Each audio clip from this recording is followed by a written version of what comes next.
My name is Sue Golightly. I'm 55 years old.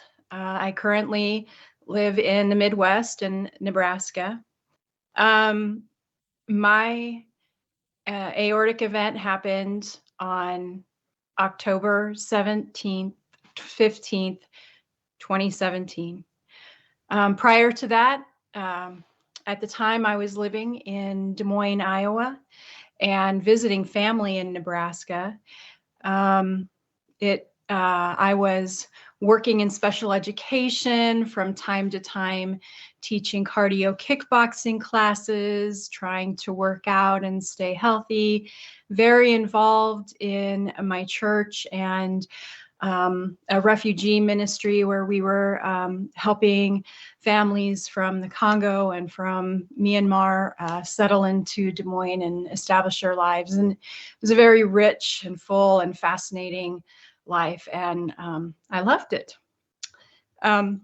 So October 15th was an ordinary morning. We were in Nebraska visiting family. I got up to make breakfast, scrambled eggs and bacon, and all of my family members were coming over to my mother's house, and we were just going to have a good old little family reunion.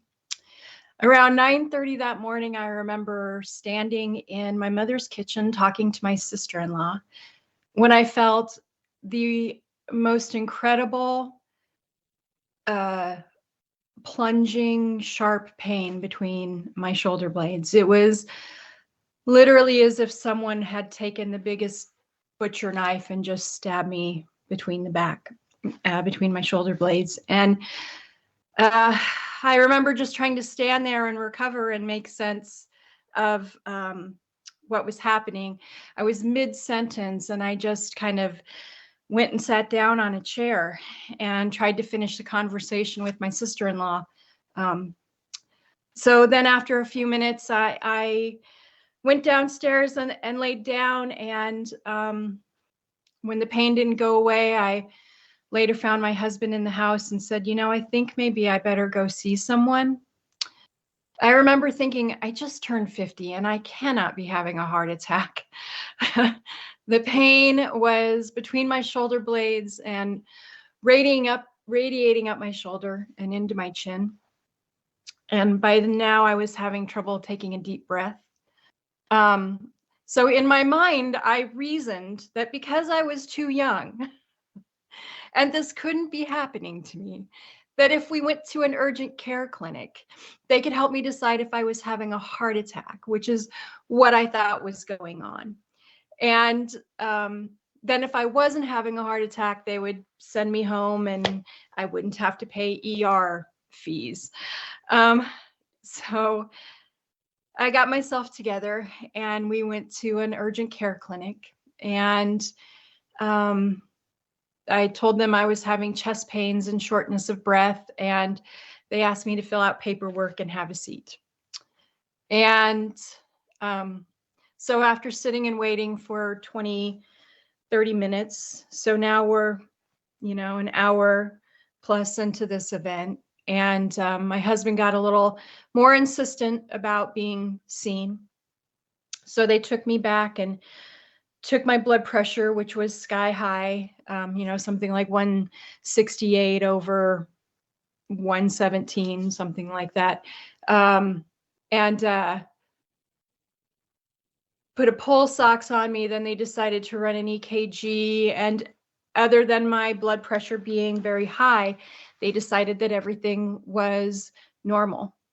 So they took me into exam room, ran a couple of other tests, and the doctor came in and asked me what my stress level was. I couldn't breathe. I couldn't sit down. I couldn't lay down. I was in so much pain. I wasn't sure what my stress level had to do with the moment. But after the course of conversation with him, I don't know what he decided about me other than that there was nothing wrong with me other than I was stressed out and needed to do more yoga. And he sent me home still in pain. The last thing he did before he sent me home was to take a chest x-ray. And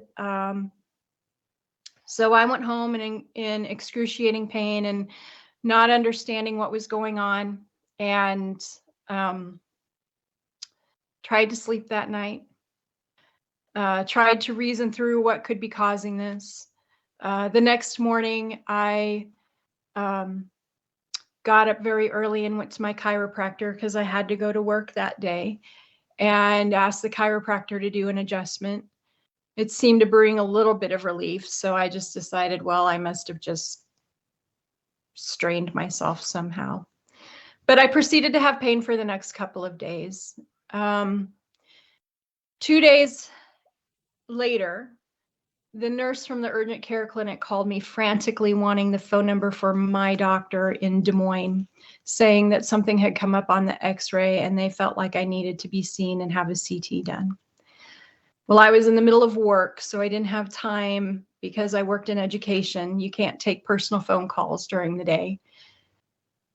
So I gave her the phone number for my doctor and said she'd have to call and sort out the details with them. And she repeated that she felt like I needed to be seen right away for a CT. A couple more days went by before I heard from my general practitioner. So I called his nurse and said, I understand that maybe I need to have an exam done. Has the doctor had a chance to look at the x-ray? And she said she would check into it and call me back. I went another couple days before he called me back. And she said, we're going to get you in for a CT, but it won't be for another week and a half before we can get you in. And so I asked if it was okay if I went through surgery, because I was about to have surgery on my torn meniscus. And she said, yes, that's fine. So I went through the surgery, and whole other experience. But I remember it was October 30th of 2017. I went in to have a CT done. Went through that experience, and less than an hour later, I get a phone call from my doctor's nurse saying I needed to be seen right away in his office. So I gathered myself up and went into the office, and he gleefully greeted me because he had just been from a conference and knew exactly what was going on. The conference had been all about aortic dissection. And so he proceeded to tell me what I had, and that I would need to see a vascular doctor who he would recommend for me. By that time, I had felt my aorta tear at least one more time. And in the timing of all of this, I can't tell you if the third tear happened before or after seeing the vascular doctor. But when I got in to see the vascular doctor, he looked at me and he looked at the CT, and he said, I really don't know why you're alive. You're very lucky. You should go buy a lottery ticket. I didn't think luck had much to do with it. But I was grateful to be alive. When I asked the doctor what could be done, he said we would just try to get your blood pressure down because it was still exceedingly high. And wait and watch. He told me that there was a surgery that they could perform, but there wasn't a great chance that I would survive the surgery. So we were better off to do nothing. Excuse me.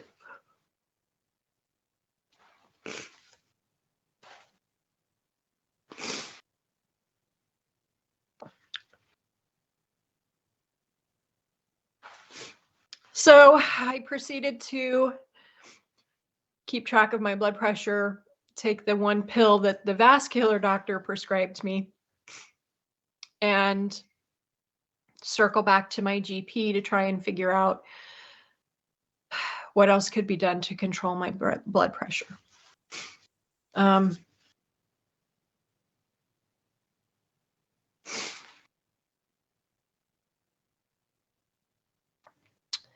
Due to a job change, my husband and I had to relocate to Nebraska about 8 months after the event, and I had to find a new team, a new medical team. Well, a new vascular surgeon was what I was expecting, because when I got into the vascular surgeon's office, he said, "You've never seen a cardiologist." And I said, "No, do I need to?" And he said, "Well, I'd like to get your blood pressure under control." And I said, "I would like that too." So I found a cardiologist, and now my blood pressure is under control. Yay. And I am, 5 years out and still watching and waiting. And because there hasn't been much support, even when I asked my doctors if there were support groups around here, they agreed that that was a good idea, but weren't aware of any. So I am grateful to be alive. I'm grateful that the care team here has taken the steps that they have taken.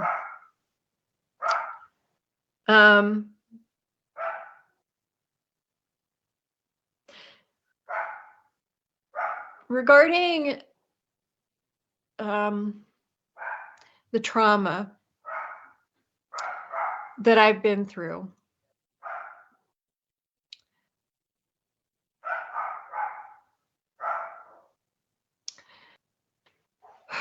I feel like it's difficult to open up to doctors now, because I feel like I'm just going to be dismissed.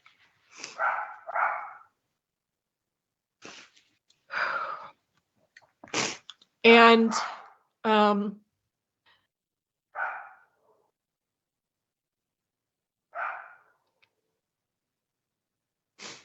I'm grateful to hear other people's stories, and I'm grateful to hear that there are people who have gone through surgeries and survived. That gives me hope, because I live with a 4.3 millimeter aneurysm and a fully dissected aorta with a kidney compromise due to lack of blood flow. And I don't know if I'm better off having not had surgery, if that would have been an option or not. So you live with a constant what if? What should I have done differently? Where did I drop the ball in my responsibility for all of this? Excuse me.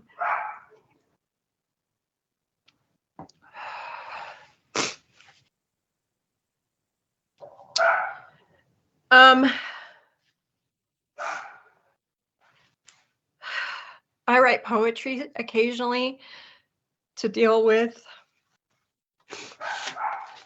my emotions. And so if it's okay, I'd just like to close with a poem that I recently wrote after meeting all of the fantastic people from Aortic Hope and Rock from the Heart. It goes like this. Hanging from the edge of a cliff, with fingertips holding on, it's hope. My hope. A tiny ledge holds my toes. It's faith. My faith. I have hope in my Savior. I have hope in my Creator. And that's all I have. But I am thankful for it. I cannot hope in man. Faith and trust are hard to come by. Men fail to listen, to care, to treat. Watch and wait, they say. Wait for things to go from bad to worse. What hope is that? And so I cling to the cliff. Hold on, and don't let go of hope and faith. It is all that I have.